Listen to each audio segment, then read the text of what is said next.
प्यारे बच्चों और दोस्तों, आज हम लाइट के एक ऐसे फिनोमेना की बात करेंगे जिसमें लाइट किसी प्लेन और रिफ्लेक्टिंग सरफेस से टकरा के वापस उसी मीडियम में लौट जाती है। उस फिनोमेना को हम कहते हैं रिफ्लेक्शन ऑफ लाइट। आज हम रिफ्लेक्शन ऑफ लाइट को डिटेल से समझेंगे। ये जो रिफ्लेक्शन ऑफ लाइट है, ये जैसा कि मैंने आपको इंट्रोडक्शन के टॉपिक में समझाया था, इंट्रोडक्शन का टॉपिक में हमने पढ़ा था न्यूटन का पार्टिकल नेचर। हमने पढ़ा था न्यूटन का पार्टिकल नेचर। इस पार्टिकल नेचर के बेसिस पे हम एक्सप्लेन कर सकते हैं, इस पार्टिकल नेचर के बेसिस पे हम रिफ्लेक्शन ऑफ लाइट को एक्सप्लेन कर सकते हैं। अब रिफ्लेक्शन ऑफ लाइट क्या होता है, इसे समझने के लिए चलिए हम यहाँ पे एक डायग्राम को ड्रॉ करते हैं। सबसे पहले हमारे पास हम कंसिडर कर लेते हैं कि हमारे पास कोई एक सरफेस है जो कि प्लेन सरफेस है। इस पे कोई एक लाइट इंसिडेंट हो रही है। ये लाइट इंसिडेंट होती हुई लाइट, इस लाइट को हम इंसिडेंट रे कहेंगे, क्योंकि ये लाइट जो है ना वो रे है, इसलिए हम इसे कहेंगे इंसिडेंट रे। और ये टकरा के वापस इसी मीडियम में वापस ये लौट जाएगी, यानी कि यहाँ से ये लाइट ये इसी मीडियम में वापस लौट जाएगी। यानी कि जो लाइट इंसिडेंट हुई, ये जो लाइट इंसिडेंट हो रही है, ये लाइट इंसिडेंट लाइट कहलाएगी। और यहाँ से ये लाइट वापस इसी मीडियम में लौट जाएगी। तो इस लाइट को हम लिख सकते हैं, इसे हम लिख सकते हैं इंसिडेंट रे। इंसिडेंट रे लिख सकते हैं आप, इंसिडेंट रे। और इसे कहते हैं हम रिफ्लेक्टेड रे। यहाँ हम लिख सकते हैं रिफ्लेक्टेड रे, रिफ्लेक्टेड रे। और यहाँ पे हम एक इमेजिनरी लाइन ड्रॉ करेंगे जो कि नॉर्मल बनेगी। तो चलिए हम एक इमेजिनरी लाइन ड्रॉ कर लेते हैं। ये कंसिडर कर लेते हैं हमारे पास ये इमेजिनरी लाइन है जो कि कुछ यहाँ पे इस तरह की लाइन है। इसे हम नॉर्मल, यानी कि हम इसे नॉर्मल कंसिडर कर सकते हैं। नॉर्मल एक इमेजिनरी लाइन है जो इस सरफेस के परपेंडिकुलर, यानी कि 90 डिग्री एंगल बना रही है। यहाँ पे ये 90 डिग्री एंगल बन रहा है, तो इसे हम लिख सकते हैं ये नॉर्मल लाइन है। अब ये जो लाइट आ रही है इस सरफेस से टकराने के बाद, चूंकि ये सरफेस पॉलिश किया हुआ है, ये सरफेस रिफ्लेक्टिंग सरफेस हो तो पॉलिश किया हुआ, या कोई प्लेन सरफेस है, इससे क्या हो रही है, ये टकरा के लौट रही है। लौटते समय यहाँ पे एक एंगल बन रहा है जिसे रिफ्लेक्शन एंगल कहते हैं, इसे हम लिखेंगे R। जबकि इंसिडेंट एंगल, यानी कि इंसिडेंट रे नॉर्मल के साथ जो एंगल बनाती है उस एंगल को हम कहते हैं एंगल I, यानी कि इंसिडेंट एंगल। अब रिफ्लेक्शन की जो डेफिनेशन है, इस रिफ्लेक्शन की डेफिनेशन को हम कुछ इस तरह से समझ सकते हैं। Phenomena in which light bounces back. Light जो रे है हमारे पास, ये बाउंस बैक हो रही है। यहाँ पे आप देख सकते हो ये लाइट रे यहाँ से इस पॉइंट पे आने के बाद यहाँ से बाउंस बैक हो रही है इस तरफ, यानी कि सेम मीडियम में ये बाउंस बैक हो रही है। In the same medium light रे बाउंसेस बैक हो रही है इन द सेम मीडियम, और ये बाउंस बैक होते समय सरफेस को हिट करती है। इस फिनोमेना को हम कहते हैं reflection of light. Reflection of light के एप्लीकेशन की बात करें तो इसके बहुत सारे एप्लीकेशन हैं, और सबसे कॉमन एप्लीकेशन है हम किसी भी ऑब्जेक्ट को देखते हैं, हम किसी भी ऑब्जेक्ट को देख पाते हैं ड्यू टू रिफ्लेक्शन। अगर रिफ्लेक्शन नहीं होगा तो हम किसी ऑब्जेक्ट को नहीं देख सकते। एग्जाम्पल के तौर पे मान लीजिए हमारे पास कोई एक ऑब्जेक्ट यहाँ है। अब इस ऑब्जेक्ट को ये हम देख सकते हैं क्योंकि जो सोर्स से लाइट यहाँ इंसिडेंट हो रही है, फॉल हो रही है, ये जो सोर्स से लाइट यहाँ पे इंसिडेंट हो रही है, ये लाइट बाउंस बैक होने के बाद अगर हम इस जगह पे मान लीजिए खड़े हैं, यानी कि इस जगह पे अगर हम खड़े हैं तो यहाँ से ये जो लाइट ये वापस इस ऑब्जेक्ट से रिफ्लेक्ट होने के बाद हमारे आइज तक पहुँचती है, और आइज तक पहुँचती है तो हमारे रेटिना पे इमेज बनता है, और इस तरह से हम ऑब्जेक्ट को देख सकते हैं। तो ये रिफ्लेक्शन के कुछ एग्जाम्पल्स है। रिफ्लेक्शन के और भी बहुत सारे एग्जाम्पल है। आपने देखा होगा क्रिकेट के गेम में जब कोई फील्डर किसी बॉल को कैच कर रहा होता है, अगर वो डे नाइट मैच है तो नाइट के समय लाइट का रिफ्लेक्शन उनकी आंखों पे पड़ता है, जिसकी वजह से वो गेंद को प्रॉपरली कैच नहीं कर पाते। तो ऐसे रिफ्लेक्शन के बहुत सारे डेली लाइफ फिनोमिना आपको देखने को मिल सकते हैं। और रिफ्लेक्शन के दो रूल होते हैं, तो हम लिख सकते हैं rules of reflection. Rules of reflection. Reflection के बच्चों दो रूल होते हैं। पहले रूल के अकॉर्डिंग ये जो आपको यहाँ लाइट दिख रही, रे दिख रही है, जिसे हम कहेंगे इंसिडेंट रे और रिफ्रैक्टेड रे और ये नॉर्मल, तीनों आप देख सकते हैं यहाँ एक ही पॉइंट पे मिट करते हुए नजर आएंगे, इस पॉइंट पे मिट करेंगे। तो पहला रूल ये कहता है, पहला रूल कहता है कि इंसिडेंट रे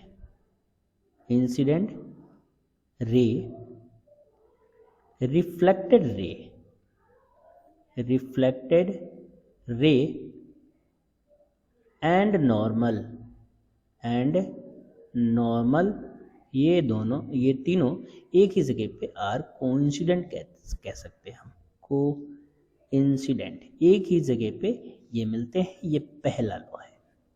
दूसरे लॉ की बात करें तो इसमें जो एंगल आई बन रहा है, इस एंगल आई को हम कहेंगे इंसिडेंट एंगल, इसे हम कहेंगे इंसिडेंट एंगल। और जबकि दूसरा एंगल है एंगल आर, इसे हम लिख सकते हैं रिफ्लेक्टेड एंगल। अब इंसिडेंट एंगल और रिफ्लेक्टेड एंगल की बात करें तो इंसिडेंट एंगल नॉर्मल और इंसिडेंट रे के बीच में बनता है, जबकि रिफ्लेक्टेड एंगल नॉर्मल और रिफ्लेक्टेड रे के बीच में बनता है। तो हमारा इस तरह से जो सेकेंड रूल है, सेकेंड रूल के अकॉर्डिंग हम कह सकते हैं इंसिडेंट एंगल ऑलवेज भी इक्वल टू रिफ्लेक्टेड एंगल, ये दोनों आपस में इक्वल होते हैं। Incident angle always be equal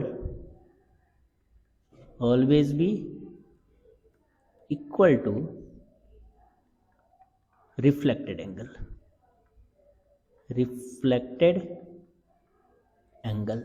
that means मैं लिख सकता हूं angle I equals to angle are.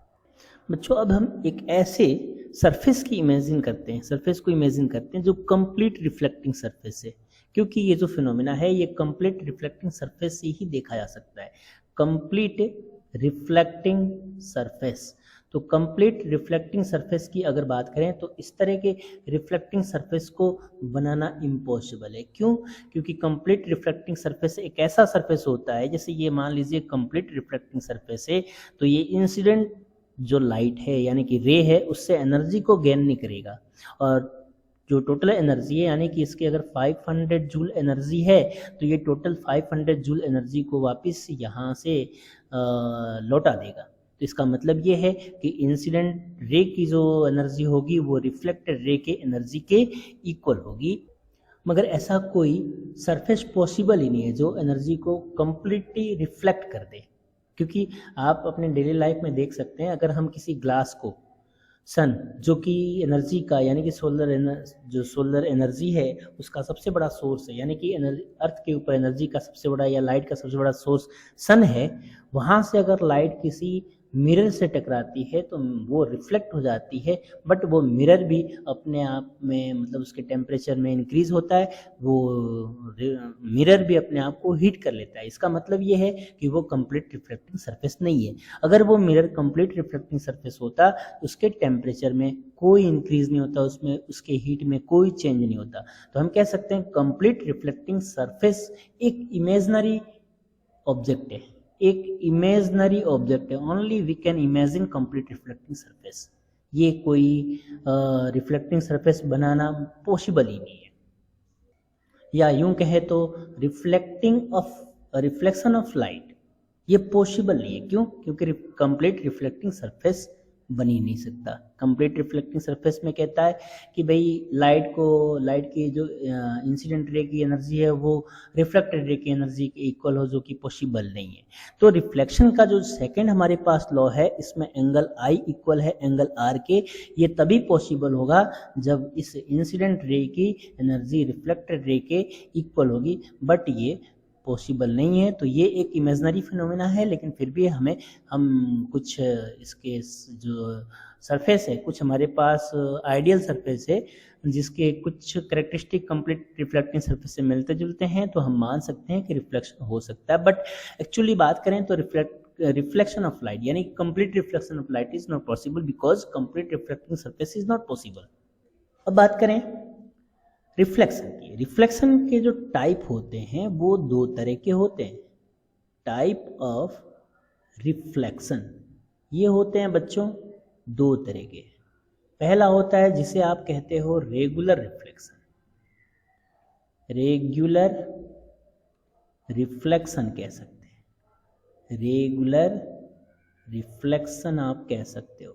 Regular reflection एक रेगुलर सरफेस होता है। रेगुलर रिफ्लेक्शन के अंदर एक रेगुलर सरफेस और वी कैन से एक प्लेन सरफेस होता है जहाँ पे लाइट हमेशा आपको ध्यान रखने पैरेलल इंसिडेंट होती है। ये लाइट पैरेलल ऐसे इंसिडेंट होगी और इनका एक पैरेलल पैटर्न बनता है इंसिडेंट लाइट का, और साथ में जब इनका रिफ्लेक्शन होगा तो भी एक पैरेलल पैटर्न बनेगा। यानी कि ये इंसिडेंट रे है और मैं इसे किसी और कलर से यहाँ पे रिफ्लेक्टेड रे को शो कर रहा हूँ। ये रिफ्लेक्टेड रे है, ये रिफ्लेक्ट हो रही है, पैरेलल इंसिडेंट हो रही है और पैरेलल रिफ्लेक्ट हो रही है। तो ये जो पैटर्न बनता है एक रेगुलर पैटर्न बनता है, और ये पैटर्न बनता है ड्यू टू रेगुलर सरफेस। ये मान लेते हैं हमारे पास कोई एक मिरर है जिसे हमने ये पॉलिश कर रखा। मिरर कैसे बनता है इसको हम अगले टॉपिक में पढ़ेंगे। तो ये मिरर है जिसे पॉलिश कर रखा है, इसमें जो लाइट है वो पैरेलल यहाँ पे इंसिडेंट हो रही है, ये लाइट यहाँ से पैरेलल इंसिडेंट हो रही है, और जब ये लाइट पैरेलल इंसिडेंट हो रही है तो रिफ्लेक्शन के बाद ये पैरेलल ही लौट जाएगी। रिफ्लेक्शन के बाद ये पैरेलल लौट सकती है। तो आप देख सकते हो कि यहाँ से ये जो लाइट आ रही है इंसिडेंट हो रही है और ये रिफ्लेक्शन हो रहा है, दूसरी लाइट ऐसे पैरेलल इंसिडेंट हो रही है और रिफ्लेक्शन हो रहा है। तो ये जो रिफ्लेक्शन है इसे हम कहते हैं रेगुलर रिफ्लेक्शन। ये जो टाइप है रिफ्लेक्शन का वो है रेगुलर रिफ्लेक्शन। रेगुलर रिफ्लेक्शन में हम कह सकते हैं कि ये प्लेन सरफेस की वजह से होता है, यानी कि प्लेन और रेगुलर सरफेस भी आप कह सकते हो। रेगुलर हमारे पास कोई सरफेस है उसकी वजह से रेगुलर रिफ्लेक्शन होता है। जबकि दूसरे कैरेक्टरिस्टिक की बात करें रेगुलर रिफ्लेक्शन की तो ये लॉ ऑफ रिफ्लेक्शन को फॉलो करता है, लॉ ऑफ रिफ्लेक्शन को फॉलो करेगा, लॉ ऑफ रिफ्लेक्शन को फॉलो करेगा। तो आपको ये दो कैरेक्टरिस्टिक ध्यान रखने हैं। ये बनता है प्लेन और रेगुलर सरफेस से, साथ में ये लॉ ऑफ रिफ्लेक्शन को फॉलो करता है। सेकंड इसका टाइप है वो है डिफ्यूज्ड। सेकंड जो टाइप है वो है डिफ्यूज्ड रिफ्लेक्शन और इरेगुलर रिफ्लेक्शन। डिफ्यूज्ड और इरेगुलर रिफ्लेक्शन कह सकते हो आप इसे। ये जो इरेगुलर और डिफ्यूज्ड रिफ्लेक्शन है, this types of reflection takes place due to curve surface और रफ सरफेस। तो यहाँ हमने एक कर्व सरफेस ड्रॉ कर रखा है। ये इंसिडेंट लाइट हमेशा एक दूसरे के पैरेलल इंसिडेंट होगी। यहाँ पे मैं कुछ लाइट को ऐसे शो कर रहा हूँ, ये इंसिडेंट लाइट है जो कुछ इस तरह से पैरेलल इंसिडेंट होगी, और पैरेलल इंसिडेंट होने के बाद जब ये लौटेगी तो इनका कोई पैरेलल पैटर्न इस तरह से ऊपर वाले की तरफ बने ये कोई ज़रूरी नहीं है। हम मान लेते हैं ये कोई रफ सरफेस है हमारे पास, ये हमारे पास कोई रफ सरफेस हम कंसिडर कर लेते हैं, और इस पे ये जो आपको लाइट यहाँ पे नज़र आ रही है वो सारी की सारी लाइट इंसिडेंट लाइट है यानी इंसिडेंट रे है, और रिफ्लेक्शन के बाद ये रे कुछ इस तरह से जाएगी। हम कंसिडर कर सकते हैं ये जो लाइट है रे है ये कुछ इस तरह से जाएगी, यानी कि पैरेलल, ये तो पैरेलल लौट रही है, और ये जो लाइट होगी कुछ इस तरह से होगी, ये जो लाइट होगी कुछ इस तरह से होगी, ये जो लाइट होगी कुछ इस तरह होगी, यानी कि इनका कोई प्रॉपर पैटर्न नहीं बनता। तो इस तरह के जो रिफ्लेक्शन होते हैं ये रफ सरफेस की वजह से होते हैं। This types of reflection takes place due to rough surface, rough surface, और आप कह सकते हो इरेगुलर सरफेस।